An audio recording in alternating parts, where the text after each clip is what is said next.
MP के चौथे चरण में कुल 8 सीटों पर मतदान होना है, जिसके लिए आज चुनाव प्रचार भी खत्म हो चुका है। अब प्रत्याशी सिर्फ डोर टू डोर जाकर ही जनसंपर्क कर पाएंगे। ऐसे में हमने सोचा कि क्यों ना आपको जरा बताएं कि इन 8 सीटों पर सेंध लगाने के लिए कौन कौन से दिग्गजों ने चुनावी दम भरा है। देखिए हमारी ये खास रिपोर्ट इन 8 सीटों को लेकर।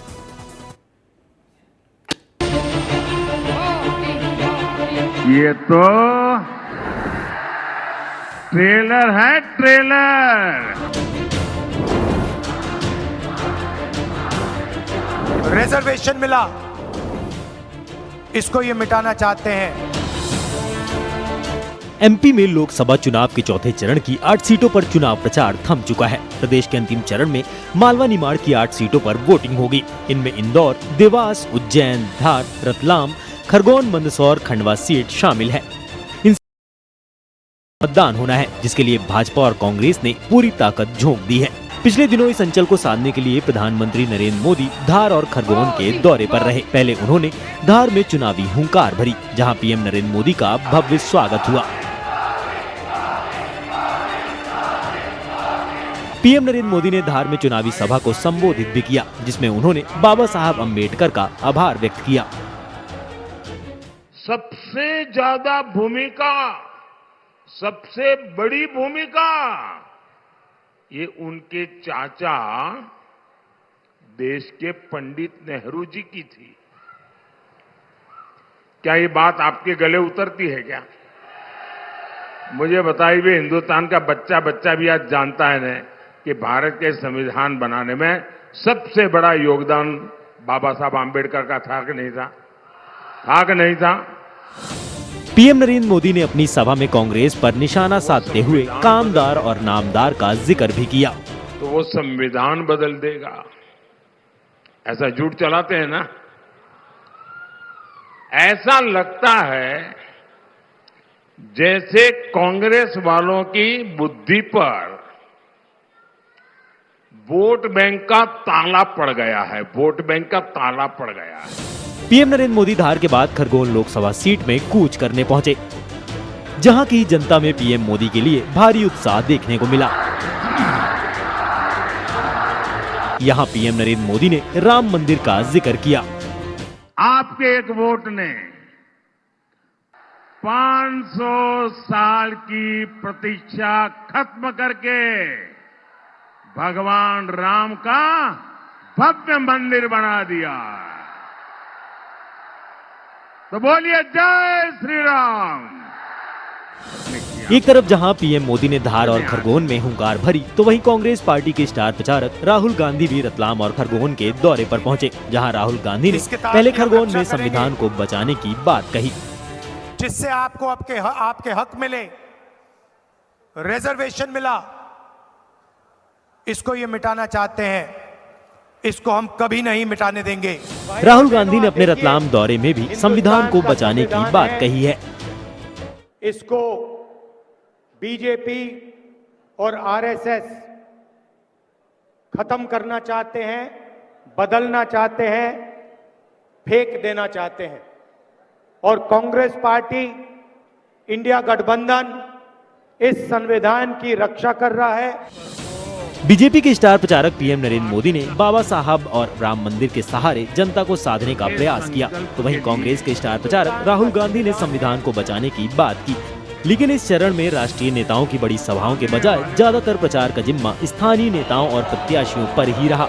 भाजपा की ओर से सीएम मोहन यादव, भाजपा प्रदेश अध्यक्ष वीडी शर्मा, नगरीय प्रशासन मंत्री कैलाश विजयवर्गीय और पूर्व सीएम शिवराज सिंह चौहान, इन सभी दिग्गजों ने लगातार चुनावी कार्यक्रम किए। वहीं कांग्रेस की ओर से पूर्व CM Digvijaya Singh, PCC chief Jitu Patwari, इन दोनों ही दिग्गजों के साथ नेता प्रतिपक्ष उमंग सिंघार समेत कई दिग्गजों ने प्रचार की कमान संभाल रखी है।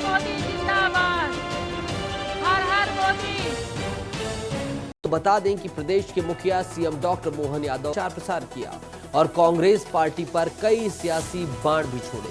साथ ही इस रिपोर्ट में हम आपको ये भी बताएंगे कि आखिरी दिन रतलाम सीट पर एड़ी चोटी का जोर बीजेपी क्यों लगा रही है, क्यों है महत्वपूर्ण। देखिए आज की खबर विस्तार से।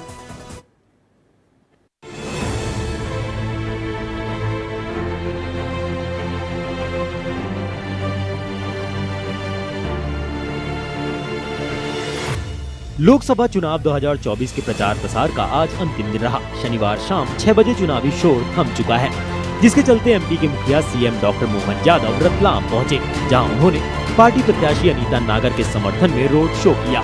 लोगों ने फूलों की बारिश से सीएम का अपने ग्राम गृह में स्वागत किया। सीएम के रोड शो में प्रदेश सरकार में मंत्री चैतन्य काश्यप, भाजपा जिला अध्यक्ष प्रदीप उपाध्याय और भाजपा प्रत्याशी अनीता नागर सिंह चौहान भी मौजूद रहीं। रोड शो के बाद सीएम मोहन ने जनता का आभार भी व्यक्त किया। मची है भाजपा कार्यकर्ताओं की कि हमारे लिए परमात्मा का ये जो समय है, आज से केवल अप्रैल की याद कर लो, रामनवमी का 19 तारीख का दिन, और इसी समय अयोध्या में भगवान राम का सूर्य तिलक हो रहा था।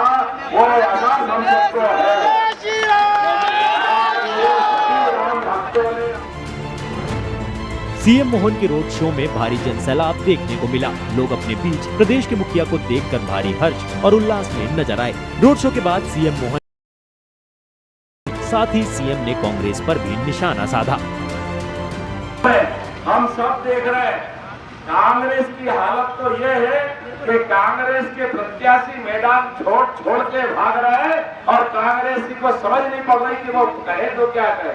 आदमी उनका भागे, मैदान वो छोड़े और गलती कह के बताया कि ये भाजपा वालों की गलती है।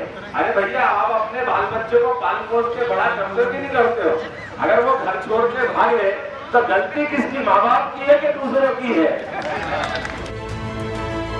सीएम डॉक्टर मोहन यादव ने अपने अभिवादन में बहुत सी बातें की। उन्होंने जनता का आभार व्यक्त किया, कांग्रेस को खरी खोटी सुनाई, कई मुद्दों पर जनता को साधा। लेकिन सीएम मोहन के अभिवादन की एक बात ने हर किसी का ध्यान अपनी ओर आकर्षित किया और वो थी मणिशंकर अय्यर के पाकिस्तान वाले बयान पर प्रतिक्रिया। लेकिन सीएम मोहन ने क्या कुछ कहा, उससे पहले जरा गांधी परिवार के करीबी और कांग्रेस नेता मणिशंकर अय्यर का ये बयान सुन लीजिए। ये कि वो भी एक सॉवरेन मुल्क है और कि उनकी भी इज्जत है, और उस इज्जत को कायम रखते हुए आप उनसे जितनी कड़ी बात करना चाहते हो करो। लेकिन यदि आपने उनसे बात की, उनको इज्जत अफजाया, तो तभी जाकर वो अपने बम के बारे में नहीं सोचेंगे। लेकिन आपको उनको ठुकरा दिया और बच्चे जैसे कुट्टी कहते रहे, तो हमें समझना चाहिए कि दुनिया का विश्व गुरु बनना हो तो ये जरूरी है दिखाने के लिए कि जितना भी तीव्र हो हमारा समस्या पाकिस्तान के साथ, उसका हल निकालने के लिए हम मेहनत कर रहे हैं। मणिशंकर अय्यर का ये बयान प्रदेश ही नहीं बल्कि पूरे देश भर में चर्चा का विषय बना हुआ है। ऐसे में भला हर बात का पलटवार करने वाले सीएम मोहन यादव, जिनका जिक्र पाकिस्तान तक अपने पर्चों में करता है, वो भला कैसे पीछे रह जाते। सीएम मोहन ने अपने ही अंदाज में मणिशंकर अय्यर के बयान पर प्रतिक्रिया दी। लगातार मैं तो इस बात को जानता हूं कि कांग्रेस के लोगों को अगर आंखें हो तो खोल के देख लो, ये बाबू रे जो अपने मैदान संभाल रहे हैं, भाजपा के सारे लोग आप ठंडी छाया में सोए होंगे, झूठ के महल बना रहे हो, कैसी बात करते हैं। अरे जीतने की बात करते हैं, चुनाव भारत में लड़ रहे हैं और प्रशंसा पाकिस्तान की करते हैं। ये ऐसे गद्दारों को कभी भारतीय जनता पार्टी के लोग और देश। सीएम मोहन का ये रोड शो, वो भी चुनाव प्रचार के आखिरी दिन। रोड शो में उमड़ा भारी जनसैलाब और सीएम का इस तरीके से अभिवादन कई सवाल भी खड़े करता है कि आखिर प्रदेश की 29 में से 29 सीटें जीतने का दावा करने वाली बीजेपी आखिर रतलाम में इतना जोर क्यों लगा रही है। तो इसका बहुत सीधा सा जवाब है, और वो ये है कि रतलाम लोकसभा सीट में कुल 18 चुनाव हुए, जिसमें से बीजेपी ने सिर्फ 2 बार ही जीत दर्ज की।